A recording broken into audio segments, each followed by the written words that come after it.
What's up, guys? It is I, once again, Yusuf Al Sanad, and welcome to another episode of the Movie Monday series, which was created by Emily Boone. Please do check her channel out. She's a really awesome YouTuber and one I'm proud to call my friend, my dear beloved friend.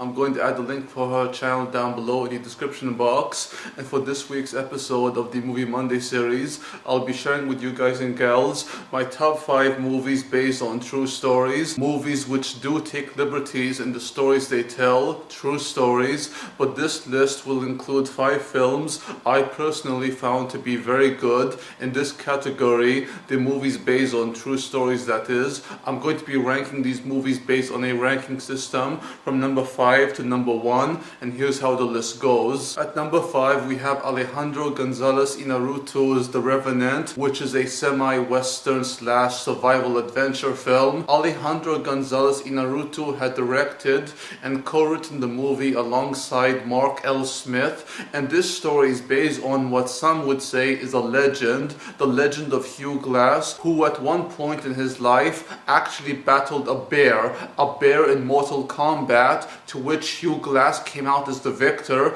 but not without getting his body heavily scarred and injured. Hugh Glass was never the same after this bear encounter, and his two friends, his two supposed friends, Fitzgerald and this young boy, I think his name is Bridges, they abandoned Hugh Glass when they were supposed to watch over him for over a week or so, but after a whole week these two could not take it anymore because of the winter season and how they are losing food and resources, they are hungry, they are thirsty, and so Fitzgerald and Bridges had a very good excuse to leave Hugh Glass. Fitzgerald, on the other hand, had made the move to leave Hugh Glass, whereas Bridges was very hesitant about it, to leave his friend, but Fitzgerald had convinced him to do so, and Hugh Glass had wanted revenge over these two, especially Fitzgerald, so he did whatever he could to survive despite the injuries he sustained during the bear encounter, and he did whatever was necessary to make it to the fort.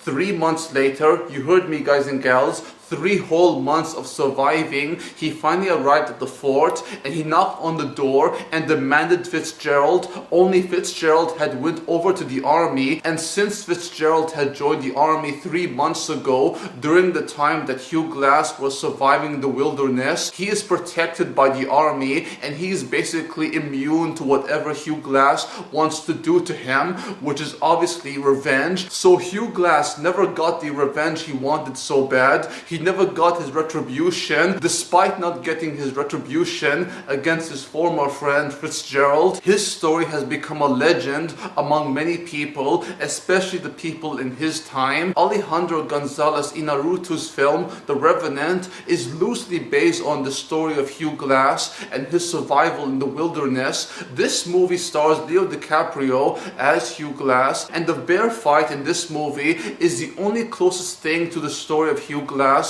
which is very accurate, because the biggest fault of The Revenant, Alejandro González Inarritu's The Revenant, is the fact that both he and Mark L. Smith decides to give Hugh Glass a son who is part native. Being that Hugh Glass's son is part native, he gets killed, and Hugh Glass wants revenge against Fitzgerald, the man responsible for killing his native son, and he goes out for revenge no matter what the cost. Compared to the actual story, the actual legend, which is really awesome, of Hugh Glass, this story is pretty meh and pretty simple. It's a very simple, straightforward revenge film, and it's quite boring, to be honest. I did not like that aspect to The Revenant. Alejandro González Inarritu's The Revenant is far from perfect, but Leo DiCaprio's performance, especially the performance of Tom Hardy, one of my all-time favorite actors, I love these two so much. They give their characters life. They really do play their characters so well. Alejandro González Inarritu's direction, the writing somewhat,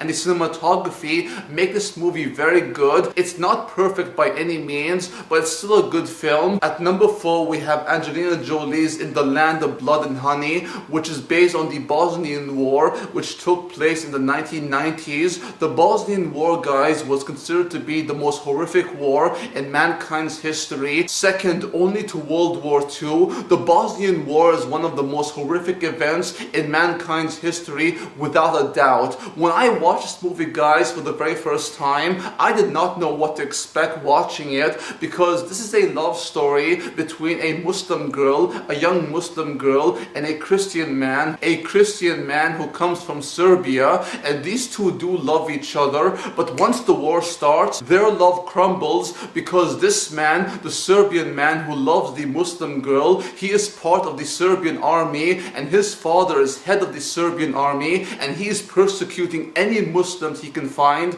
in Bosnia, because he views the Muslim people, including this young girl, as vermins, as diseases, the exact same way the Germans had viewed the Jews as diseases, as bacteria who need to be eradicated. So you guys and gals can imagine how angry I was watching this movie. Angelina Jolie, or Angie as I call her, directs the movie so well, the writing is so good, the performances are excellent, absolutely outstanding, especially the actress who plays the young Muslim girl. I love her so much. She is the heart and soul of this movie, and her relationship with the Serbian guy, it's something I'm very mixed on, because at times he can be loving and caring towards her. Other times, however, he can be as abusive and vile as his father and the Serbian troops who mistreat the Muslim people and what they stand for and for their beliefs. I do appreciate Angelina Jolie's In the Land of Blood and Honey, but this movie, guys and gals, honestly made me angry. It got me so mad to the point I was boiling red. I could not watch this movie ever again. It was so frustrating to see how this man treats this young woman and what she's gone through, the fact that she lost her family, her loved ones, and all the people in this country, Bosnia, they've lost everyone they loved. The men were killed in front of the women, and the women had to be taken in as slaves. This was absolutely disgusting, guys. I was so mad to the point I did not want to watch this movie ever again. I did not want to watch it or give it my attention. This war, this tragedy is something we should never forget, because this war, just like World War II, is something that we should learn from and try to correct our mistakes, so these kind of wars never happen ever again, and no human lives are lost, no matter their beliefs, no matter their race, sexual orientation, or whatever minority groups they're a part of. War is absolutely disgusting, no matter where you stand. I am very sorry, guys and gals, for getting this mad over Angelina Jolie's In the Land of Blood and Honey,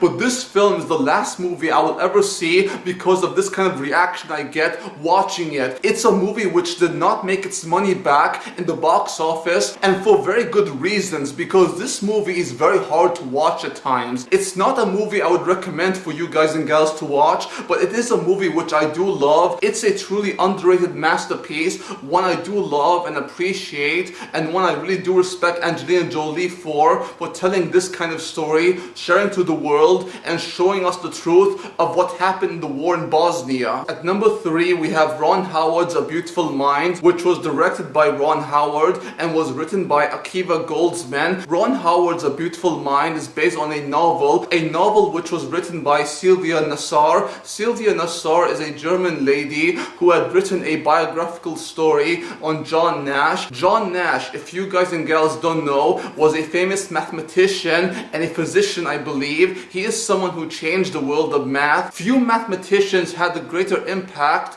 in the world of math the way John Nash had, and what he had contributed to the subject that being math. John Nash's story is told very well. I don't know how closely faithful it is to Sylvia Nassar's novel, but this movie as a standalone film is really good. I love Russell Crowe's performance as John Nash. The best performance in my eyes, however, is Jennifer Connelly. Ever since I first saw Jennifer Connelly in the 1980s film Labyrinth alongside David Bowie, the late great David Bowie, I fell deeply in love with her. I love her so much as an actress, so it's no surprise that her performance in A Beautiful Mind is so good. Russell Crowe and Jennifer Connelly have such good chemistry. You do believe in their love, their connection, and why this woman, John Nash's wife, has committed herself to John Nash. John Nash's wife is a truly strong woman, a strong, brave, very powerful woman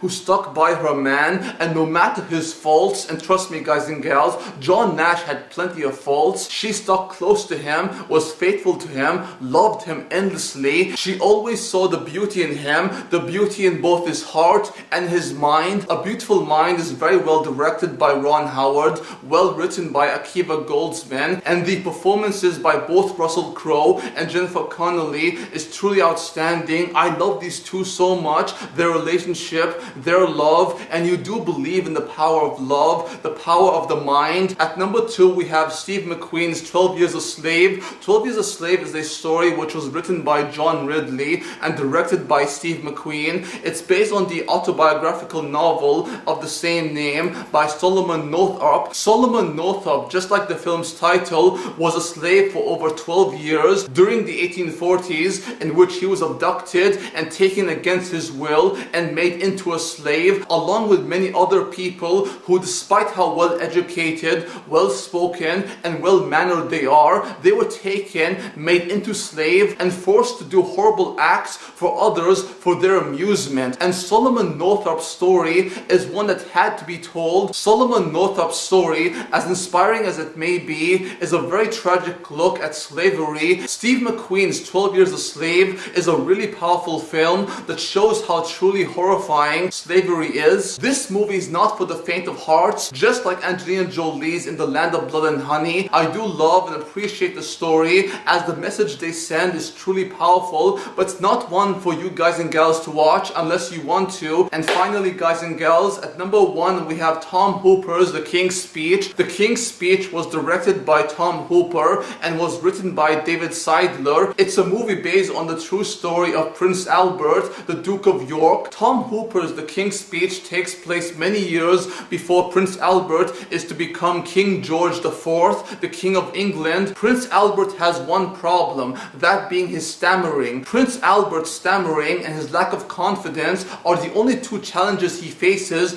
to become King George IV. The cure to Prince Albert's stammering comes in the form of his speech and language therapist, that being Lionel Logue. Lionel Logue is played so fantastically well by Geoffrey Rush. Geoffrey Rush is so great as Lionel Logue, alongside Colin Firth, who is fantastic as Prince Albert. These two make a dynamic duo whose chemistry and friendship is so much fun to watch. I love these two together every time they are on screen. Geoffrey Rush without a doubt steals the show as Lionel Logue, the man who is trying to cure Prince Albert of his stammering, and how Prince Albert not only learns how to speak properly, but he also gains a new form of confidence he needs to become the King of England, King George IV, alongside his wife, Queen Elizabeth, the father and mother to the future Queen of England, that being Elizabeth II. Tom Hooper's The King's Speech is without question my favorite of the movies based on true stories. That was my top 5 movies based on true stories. Hope you guys and gals enjoyed the video. If you did, please like, comment, subscribe if you wish, and do check out my gaming channel where I do Let's Play series, gaming content, all that kind of good stuff. Until next time, peace out, take care, adios, amigos, au revoir, and sayonara.